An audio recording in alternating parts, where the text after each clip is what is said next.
Welcome back, mga kaaldab. Ito na naman po ang inyong lingkod, si Mr. Destiny. At magbibigay po tayo ng pinakamainit na update po ngayon sa social media, mga kaaldab. Maraming mga komento, maraming sinasabi, maraming mga reaksyon, opinyon sa mga kumakalat po ngayon sa relasyon nila Mengay, Congressman Spotted at Alden Richards. Napakasarap pag-usapan, di po ba? Pangalan pa lang, Main Polkerson, Richard Polkerson at Congressman Spotted. Ito lang naman po ang umiikot sa channel natin. Ito lang naman po ang mga masasabi natin pinag-uusapan at talaga naman pong mapapanood at mapapakinggan po ninyo. Ako naman po, masaya po ako, lalo na nga po kapag ang pinag-uusapan ang real life couple. Di po ba?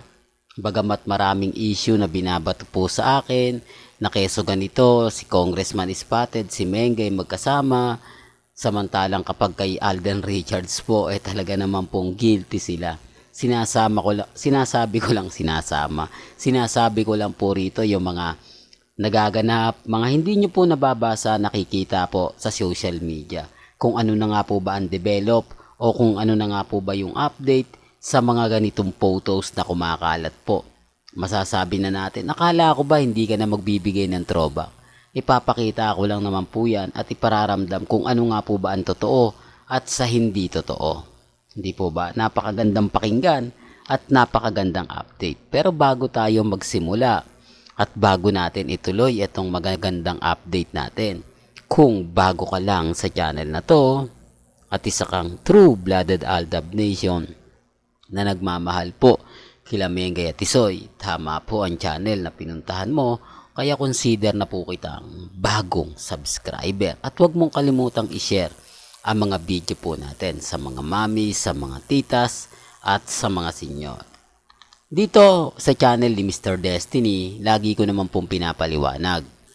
Dahil marami talaga nagre-react sa akin.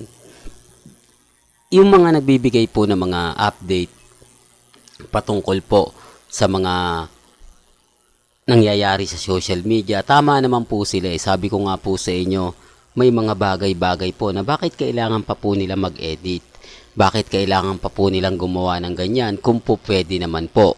Kung totoo nga po talagang mahal na mahal ni Mengay, bakit dapat nag-quit na nga po siya sa showbiz? Di po ba? Taliwas nga po talaga sa mga interview niya sa mga nauna na ganito ganyan, tapos wala na, parang kumbaga dead man na yung relasyon nila Mengay at ni Congressman Spotted, parang wala po talagang kagana-gana. Sinasabi ko lang po ito para lang po sa kaalaman ng lahat, para lang po sa mga dumadaan at sa mga bumibisita. Ito po yung pinaka-latest post na kung saan pinagpepiestahan po sa Instagram, nakakakilig. Pansinin niyo po ba yung katawan ni Congressman Spotted? Tignan nyo, di po ba? Hindi mo alam kung diretso o kaliwa. Di po ba? Diretso siya rito. Dito yung likod niya pantay na pantay. Pansin niyo po ba? Tapos yung kamay ni Mengay, ang haba. Kung titignan niyo rito. Di po ba? Biruin niyo, parang ang layo. Tapos yung mukha pa hindi mo alam kung kaninong ulo yung tinanggal. Kung kanino yung, kumbaga, ako mga Aldab, sabi ko nga po sa inyo, ang laki, dito pa lang may mali na. Dito pa lang masasabi nyo na, kumbaga, hindi na siya talaga masasabing, sa punto na yung mga Aldab, nire-remind ko lang po kayo, may mga bagay-bagay po na mahirap nga pong ipaliwanag. Mahirap mang komento, lalo na nga po kapag ang pinag-uusapan po silang dalawa. Marami kasing mga nagre-react, totoo yan. Ano yan. Ganyan talaga yan, di po ba? Sabi ko nga po sa inyo, depende na lang to sa mga taong naniniwala, depende na lang yan sa mga taong nagre-react. Ang sa akin lang naman po kasi mga kaaldab, lagi ko itong bakit kailangan po nilang gawin yan? Bakit kailangan nilang laging nakasiksik si Mengay kay Congressman Spotted? Na po pwede naman po na gumawa na lang ng video, mag-vlog na lang po sila, mag-update na lang po sila sa Instagram, sa Twitter, sa Facebook, hindi po ba? At ito kapag nagbibigay ako ng mga ganitong update, kumbaga couple shirt, couple shoes, couple cap, di po ba? Ang daming, nako ganito, ganyan, nako ganon, ganito, di po ba? Sinasabi ko lang po sa inyo. Kaya nga po kita nyo rito, yung, kumbaga, yung relo ni Mengay, di po ba? Tama naman po yung mga nakikita tapos nandito na yan sa mga ini-edit nila. Ito yung panahon mga kaaldab na masayang masaya tayo. Siyempre may maraming magre-react. O throwback video, throwback picture yung pinapakita mo, Mr. Destiny. Binabalik ko lang po kasi kung saan po nagsimula. Kung papaano at kung bakit hanggang ngayon matatag po tayo. Kahit sa damit ni Alden Richards, di po ba? Nakatatak si Mengay at yung katawan niya, di po ba? Walang pinagkaiba sa panahon ngayon. Same na same, di po ba? At yung ganda talaga ni Mengay, yung kakyutan niya, talagang makikita pa rin. Kaya nga po pag ako nagre-react at nagko-komento, may kanya-kanyang opinion no? May kanya-kanyang reaksyon, may kanya-kanyang saloobin. Ang importante lang naman po, maging updated po kayo. Ano man po yung mga nababasa ninyo, ano man po yung napapanood ninyo, nakikita ninyo, chill lang, di po ba? Kaya wag po kayong padadala sa mga ganito, ganyan, etc. etc. At least tayo kampante. At least tayo matatag. Yan po yung isa sa lagi kong pinapaliwanag sa inyo. At paulit-ulit ko naman po yung i-update.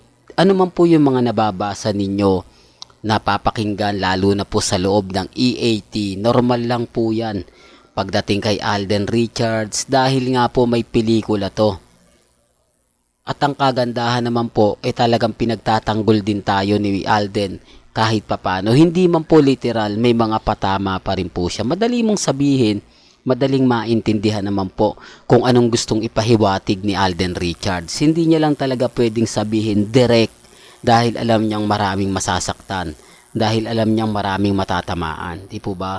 At ang isa na nga po dyan, ang EAT o ang TBJ. Kasi hanggat naandyan po si Mengay, patuloy ang sarswela.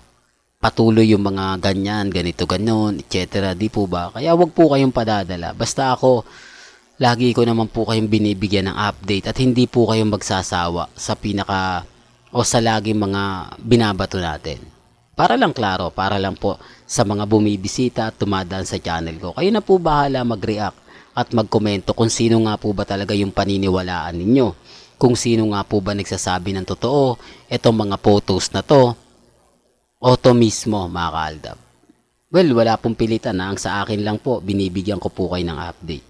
Well, hanggang dito na lang po ang ating latest updates. Kaya kung gusto nyo pa po ng pinaka-latest at sariwang update, abay tutok lang po kayo sa channel ni Mr. Destiny para updated po kayo sa mga bagong video po na ilalabas po natin maya-maya lang. Hanggang sa muli, salamat po sa panonood at pakikinig.